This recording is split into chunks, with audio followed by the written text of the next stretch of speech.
Um, I think twice. Um, when it was said, known as serious fraud office, I was there once, and then under EOCO also. Okay. First, let me. Okay. So, your own views on some of the allegations that have been made against the way in which things are being handled at EOCO so far from monitoring their investigations. Do you have any concerns as someone who's represented suspects in the past? Continue to represent suspects in the past. Well, I haven't had the benefit of the details of this complaint, and if I may be assisted. In fact, in one case, listening to Nombo Alexander Afenyo Markin, one of the things he even said was that, okay, so there's the question of bail, which I believe we've discussed a couple of times. How that bail is given by EOCO, how long they can hold people for. And then there's also the issue of the fact that he suggests that Mr. Acha is turning the EOCO into his personal property. And that the fact that he says that, oh, I leave the office at 1 a.m. means that he's not allowing anybody to do the job but him, among others. Are these germane concerns? Well, every lawyer representing a client in such a criminal investigation has the right to express consent with respect to the way in which law enforcement agencies, including the EOC, conduct their activities. These concerns, however, must be situated within the law and to see whether, indeed, in the course of performance of their duties, EOCO is in breach of their laws and the general laws in respect to protection given to suspects or accused persons in such situations. Bail conditions,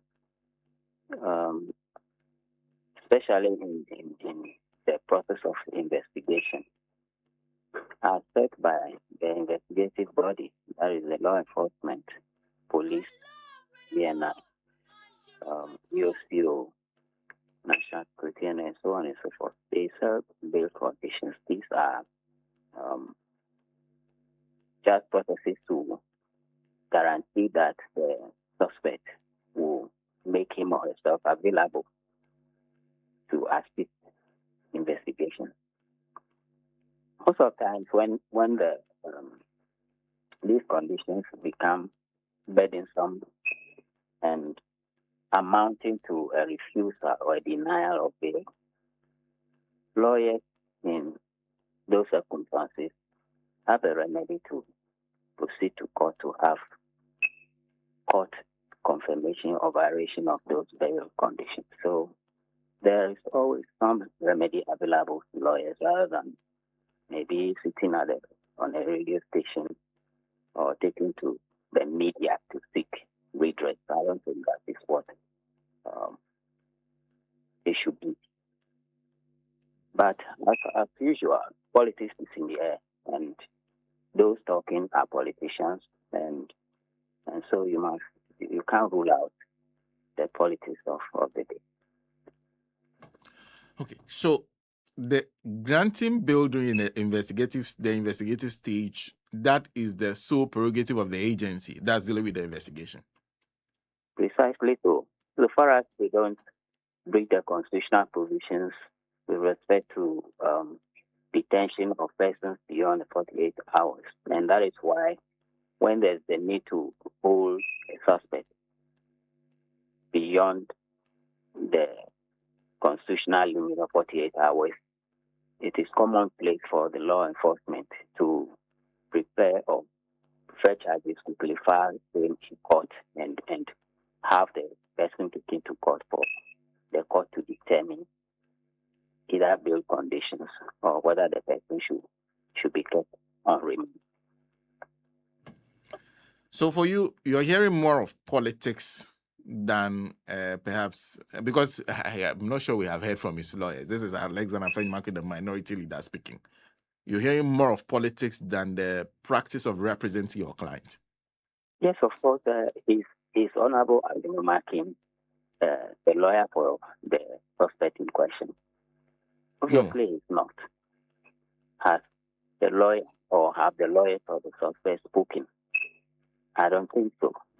Yes, So, I think in the case of Hanan, he is being represented by the law firm of the former Attorney General. And the former Attorney General himself. Yes. I'm told. Yes. And the former Attorney General used the same state institutions. They are not new creations by this government. They have been in existence, and I believe we use them extensively and understand their inner operations. In any case, we were here recently when this whole issue of EOCO overstepping its bounds and particular fingers were raised at its boss, Raymond. And the matter concerns a certain disregard for a judgment or a court order clearing somebody of wrongdoing, and EOCO taking the law into its own hands, trying to reopen matters and all that. We were here and we heard that the EOCO board sat and made certain decisions for the implementation of its management, especially Raymond. And Raymond, since then, we haven't heard that he disobeyed or disregarded the directive given by the EOCO board. So it cannot be said that the EOCO ran riot as if it has no internal control system. All its operations are subject to the law, establishing it as well as the general laws of Ghana, the Constitution. The board of EOCO has certain checks and control over the activities of the institution. And I think aggrieved persons should feel free to seek grievances either administratively or through the judicial process, rather than taking to the media and engaging in what I consider to be political position. So for you, there's a resolution to every matter that arises when your client is being held for the purposes of investigation. Let me tell you, some of us have fought and had to fight systems to the peril of our lives before. I've had myself arrested because of my stance against the police. I was personally assaulted and arrested in front of court in 2011 by Ghana police, and I'm still in court with them. Because of my stance, I go at every length to defend my client, where law enforcement, police, BNI, whoever, it refused to disclose the whereabouts of my client. I went to court on habeas corpus on several occasions to order the detaining authorities to produce the individual and justify the continued detention. I have cited police for contempt, including even a former IGP. I've had bench warrant for the arrest of IGP before. In criminal defense, you must be very, very, courageous. You must be very confident as a lawyer. Explore all the safeguard measures available under the law, rather than taking to the media and be complaining all the time. That is not what criminal defense lawyers do, or human rights lawyers. That is not what they do. They don't sit in their offices or the comfort of their homes and call radio or TV stations and complain. They must lace their boots. We go to the prisons to visit our clients and have fought for them. That is what human rights lawyers, criminal defense lawyers do. I see. So the what do you call it? It looks like there are two objectives that are clashing in the case of investigation. The objective of the investigator and your own work of protecting your clients. Of course. I mean, as a criminal defense lawyer, my client's interest is paramount to me. Once I've received instructions to represent the client, the ethics of the profession dictate that you do all that is permissible under the law to defend the interests of your client. And whereas the state also has its powers to investigate, to charge a person, to place the person before court, and then leave that to the court to determine the outcome. As a defense lawyer and officers of the court, you must be ready to do all that is permissible under the law to protect your client's interests. You can only do so by recourse to the law and nothing else. Well, I see. And of course, the last time we spoke to you was on the Hanan's lawyers then raising issues about his rearrest, among others. That's the only thing they have raised thus far. All the others are coming from Alexander Afenyo Markin. At the center of this is EOCO. In fact, I don't know whether it is EOCO they are going after or Mr. Raymond Achada they are going after. For an investigative agency of this sort, which is under that kind of what you say sounds more political, a political attack. What do you expect them? How best should they respond? If I were Honorable Afenyo Markin or any other defense lawyer complaining, I will proceed to court. There are so many legal remedies available. This institution is only an administrative body. It is not a court and does not have the final judicial authority in any matter. And we must test the law. When we think that an institution set up by the law is outstepping its bounds and taking the law into its own hands, as lawyers, we must challenge these activities or actions in a court of law and have judicial pronouncement on such conduct. That is the way to go. These petty complaints and being personal or personalized issues directed at a particular individual as a head is becoming one too many. I don't think that is the way to go. Well, thank you. Thank you for speaking to us, sir. You're welcome, Sena. Lawyer David Ametefe is a private legal practitioner and speaking to us. Now, like I said, that particularly, you see some of those allegations when you leave them unaddressed and you don't talk about them, it is the only part of maybe a whole interview that somebody understands. Exactly. So the person listening to the whole interview, the only thing they remember is that they said didn't give him food. They didn't give him food. They held him for 38 hours without food. And I think that like on this occasion, the one interviewing didn't do us a good job. Yeah, I think he allowed him, and I don't know because if he said that the guy was held for 38 hours without food, and they later gave him pie and some drink or something, and then he started showing up. If I were the one conducting the interview, the next question is, why did you get that information? Because we are not there. And this is EOCO we are talking about. Yeah. Why did you get the information? Yeah, and that day he had access to... Who gave him the pie? Okay. How did you know that he wasn't giving food for 38 hours?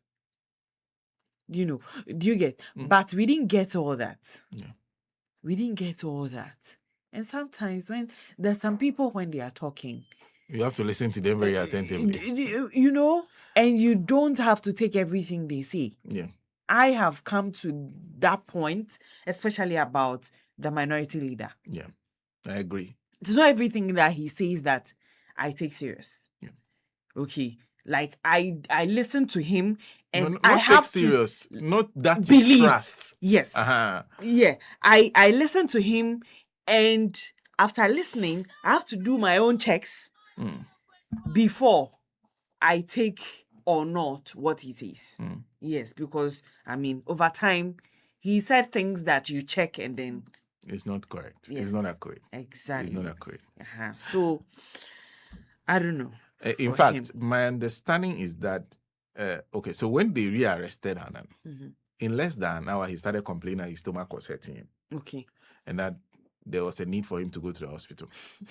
Why is it that it is only when they get arrested that they start complaining about headache, stomach, this one and that? And it is also said that he spent not more than 30 hours at EOCO. And that includes even the time he spent at the hospital dealing with the stomach issue. Okay. And they said they won't give you anything until you request for it. Okay. Yes. But they also have a budget to feed people in the cells. The two of us know Raymond. You see, sometimes you can't say this about people. Before they got into public office, they dealt with people. He's not that kind of person. No, he's not that kind of person. So I know him personally, and I must admit that I know him personally. He is not that kind of person. In fact, I can't even get Mr. Acha to arrest Eric Boateng for me. He will say no. Because give me cause. He has to have a reason. He has to be convinced that what you are saying. So if you come and report Eric, unlike the police who arrest you for you to come and justify this thing, he would have to be, you have to convince him. He has to ascertain your facts before coming to touch you. That's the kind of person he is. He doesn't do anything anyhow. Because he's always spoken about, he knows the way the MPP feels about Raymond Acha when he hears Raymond Acha's name. Remember what he said? I respect him as an investigator, the work he did as an investigative journalist. Yes. Do you know how many years back they are talking about? They are talking about post 2008. If you were born in 2008, how old are you now? You are getting to 20 years if you're born in 2008, but they haven't forgotten. So he knows the people he's dealing with. And so he will not to do this kind of things that would. But one of the things you can't do every day is carry a camera and be saying, Emmanuel Janio, Moho. You see, those kind of things just to, as in this work, I believe that is part of the things that perhaps he has to bear for the sake of also the investigative body. This is him speaking on the same platform. We'll come back. Speaking on the same platform. Jesus came to me and said that he needed a phone to call a driver to pick him up. And I told them to assist him to make that call so that they could come and pick him up. I also told them that in the event that he could not reach his driver at 7 o'clock, they should make arrangement from the office to pick him up to the house. Okay. So the question that has been asked again is, if you could release the client at a time his lawyers were unavailable on the second day, on the second night, what prevented you from releasing him on the first night when he returned from the hospital? So that's what I'm telling you. We have a lot of activities going on. You are assuming the way you're talking. You are assuming that when you want to release someone, is done by a phone call. Okay, it's a process you go through. So when I sent you the message around 7 o'clock, it took a lot of time before he was finally taken through the process and allowed to go home. Okay.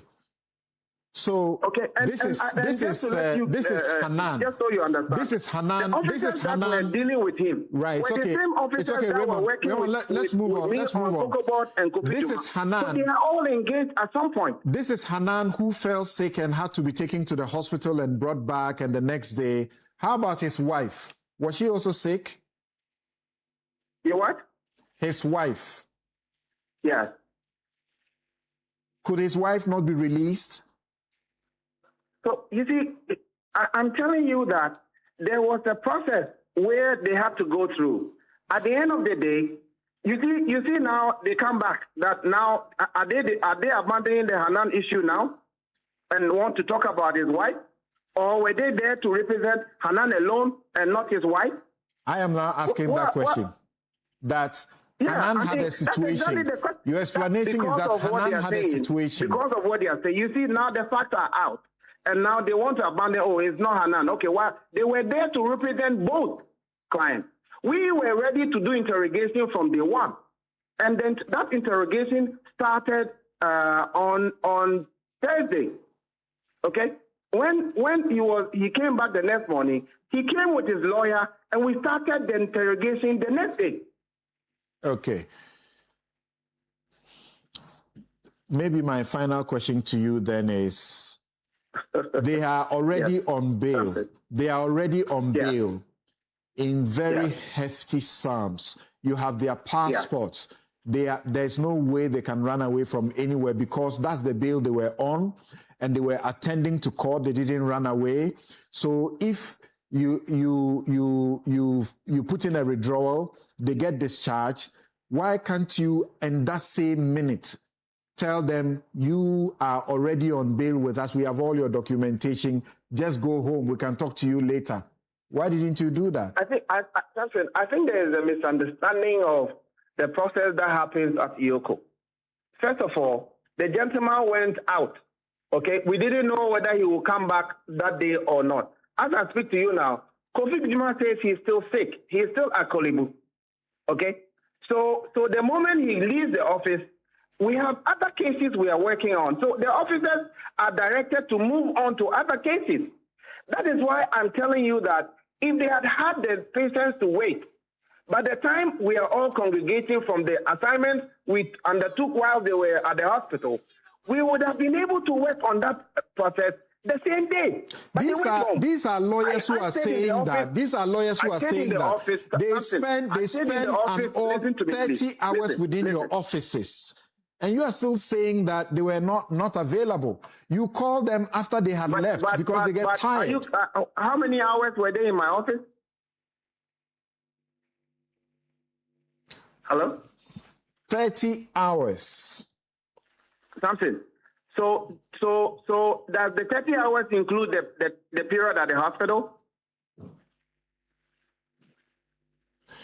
Okay, so you haven't answered my question, which is... No, I'm asking you, does the 30 hours include the hours at the hospital? You haven't answered my question, which I asked, which is that they are already on bail. You have secured their attendance. We could have held them for 48 hours. We let them go before that time. What is the fuss about that? They are already on bail. They are already on bail. All of this. You have their passports, you have their everything, you have seized you have frozen their money, you have frozen their accounts. We are told they do not even have a dime on their body as you are supposed to do for them. You haven't done all of that. So why rearrest them and detain them a second time? Something. You yourself said that the first case was withdrawn. Okay? Mm-hmm. The first case was withdrawn. They were under arrest. We could have held them for 48 hours. We held them for less than 48 hours. I've told you that we did not breach any process. In fact, we were rather magnanimous in staying till late in the night to ensure that these people will go home. The only problem I think I have with this issue is the fact that once they came, they wanted everything that you were doing to stop and listen to Hanan because there's a red carpet that has to be rolled out for the former Attorney General. That kind of mindset I don't tolerate. You come in the time we killed you. The guy is sick. He's gone. We've moved on to other things. So wait. If you waited, we would have done that. The lawyers, even when they came the next day and other lawyers had come before them, they waited till 9 p.m. They decided to leave and be granting interviews. Okay, so they were with you on Thursday too, when they were supposed to be processed. And as we understand, in an hour, you took them through practically nothing. Nothing new has changed. So what was all this about? What? Say that again. That on the basis of something new, that is why the case was withdrawn and then they got rearrested. And you had to detain them. And upon all of that, they come on the Thursday when they are supposed to be processed, interrogated in the presence of their lawyers. And practically nothing happens in 1 hour and they are asked to go. That is the lies that you are talking. That's the lies that you guys get fed. So everybody else is lying. Let me explain something to you, okay? Let me explain something to you. So I have a document that has been circulated among the former appointees of the former government that when the law enforcement officer calls you, there's a whole anthem, okay? There's a whole manifesto that has been written. When they call you, say no comment to everything. So we asked him a series of questions. We never showed him any document because his answer is no comment to everything. So how did these people conclude that there was nothing new? Where did that come from? In the end. And they knew that we were reading from documents. In the end. So how of course, they are lawyers. They are lawyers. They are lawyers. They're supposed to understand the documentation. They're supposed to understand the documentation. As you speak now. You see the next charges. And I want to tell you. So there'll be new charges because we are informed that as they appeared before you, it's the same old charges. No, that's not true. So the charges will change. See, what did the Attorney General say? He said there's new information and new evidence. It is possible that that new evidence, because he's being charged for maybe stealing, for example, the new evidence could come up to another action of stealing that may increase the volume, the amount of money that is involved. But so as we know, the case was not withdrawn. As we know, what happened in the court, Raymond, so as we know, what happened in the court, as we know it, it was not withdrawn because there were some new evidence for which there was a withdrawal. This is what happened before the withdrawal. The Attorney General sought to tender in 2 new witness statements without seeking leave of the court, which breached the procedure. Godfrey Dami raised the objection. The court obviously agreed with Godfrey Dami that that attempt was wrong. So those 2 witness statements were struck off. Then how to proceed further, so because it does appear... There's difference between witness... Listen, there's difference between witness statement and new evidence. I'm talking to you about new evidence. The Deputy Attorney General stated publicly that there is new evidence. There is new evidence. So why won't we allow... I'm not talking about what he stated publicly. I'm talking about what happened in the courtroom. Why are we listening to the accused to say that nothing new happened? He was in our court. In this case, if nothing new happened, he would have answered the question. In this case, I'm not listening to an accused. I'm listening to the courtroom. The courtroom, 2 developments happened. You said to me that when they came, they said there was nothing new. Well, taking us exactly 39 minutes past 8 here in the studios of Radio Gold 90.5 FM. That line of interviewing is not going there. You see, the interesting thing is that there's not so much that he can talk about.